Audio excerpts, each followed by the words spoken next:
मंडळी, महाराष्ट्रातील सत्ता संघर्ष, शिवसेना पक्षाचं नाव, धनुष्यबाण चिन्ह आणि आमदारांच्या अपात्रतेच्या प्रकरणावर सर्वोच्च न्यायालयामध्ये 7व्या दिवशी म्हणजेच 19 ऑगस्टला पुन्हा एकदा जोरदार सुनावणी पार पडली.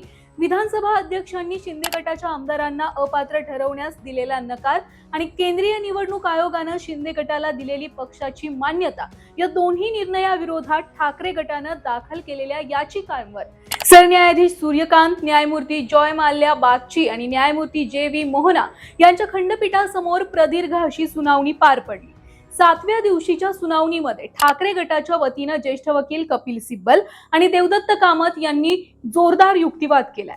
विशेष म्हणजे कपिल सिब्बलांनी थेट 10व्या सूचीचा आधार घेत शिंदे गटाच्या पक्षांतरावरच गंभीर प्रश्न उपस्थित केलेत.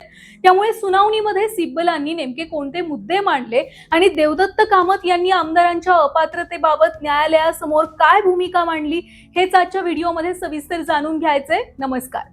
सुरुवातीला कपिल सिब्बलांनी मांडलेला सर्वात महत्त्वाचा मुद्दा होता तो म्हणजे पक्षांतराला प्रोत्साहन देऊ नका. सिब्बलांनी किहोटो होलोहन आणि कर्नाटक खटल्याचा संदर्भ देत सांगितलं की संविधानाच्या 10व्या सूचीचा मुख्य उद्देशच पक्षांतराचं पाप रोखणं हा आहे.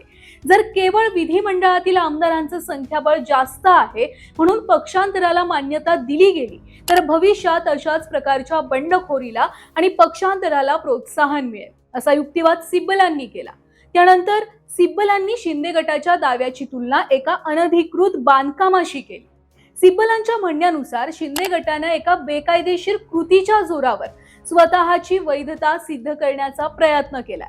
शिंदेंचं वागणं चुकीचं कसं आहे हे सांगताना सिब्बलांनी कोर्टात एक उदाहरण दिलं. सिब्बल म्हणाले, एखाद्यानं सरकारी जमिनीवर अनधिकृत बांधकाम करायचं आणि अनेक वर्ष ते बांधकाम उभं आहे म्हणून त्याला कायदेशीर मान्यता मागायची, तसाच हा सगळा प्रकार शिंदे गटाचा आहे, असं सिब्बलांनी न्यायालयामध्ये सांगितलं. यानंतर सिब्बलांनी कोर्टात 39 आमदारांच्या प्रतिज्ञापत्रांचा मुद्दा उपस्थित केलेला.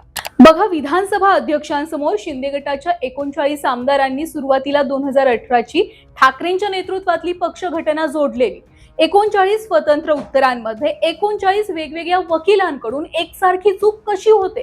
सर्वांनी एकाच वेळी अशी चूक करणं हा सुनियोजित कट असू शकतो, असा गंभीर आरोप सिब्बलांनी केलाय.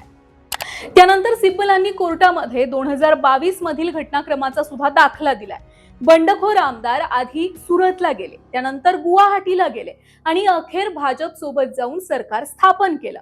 म्हणजेच सिब्बलांच्या मते हा घटनाक्रमच पक्षांतराचं एक क्लासिक उदाहरण आहे. यासाठी वेगळ्या पुराव्याची गरज नाहीये, कारण संपूर्ण घटनाक्रम जनतेसमोर घडलेला आहे, असं सिब्बलांनी न्यायालयात ठासून सांगितलं. थोडक्यात सिब्बलांनी कोर्टाला हे पटवून दिलं की शिंदे आणि त्यांच्या आमदारांनी स्वतःचा वेगळा पक्ष स्थापन नाही केला, तर पक्षांतर केलं, जे संवैधानिक दृष्ट्या चुकीचं आहे. सिब्बलांचा हाच युक्तिवाद पूर्ण झाल्यानंतर ठाकरे गटाचे दुसरे ज्येष्ठ वकील देवदत्त कामत यांनी सिब्बलांचा हाच पक्षांतराचा मुद्दा पुढे कंटिन्यू केला. देवदत्त कामत यांनी मांडलं की मूळ पक्षाच्या इच्छेविरोधात जाऊन एकनाथ शिंदे मुख्यमंत्री झाले ही बाब सगळ्यांसमोर आहे. मूळ पक्षाच्या संघटनेमध्ये ठाकरे गटाचंच बहुमत, त्यामुळे पक्षाच्या घटनेत किंवा नेतृत्वाच्या रचनेत कोणताही कायदेशीर बदल न करता अशा प्रकारे एकाकी राजकीय निर्णय घेणं आणि पक्षांतर करणं हे पूर्णपणे बेकायदेशीर असल्याचा युक्तिवाद कामतांनी केला.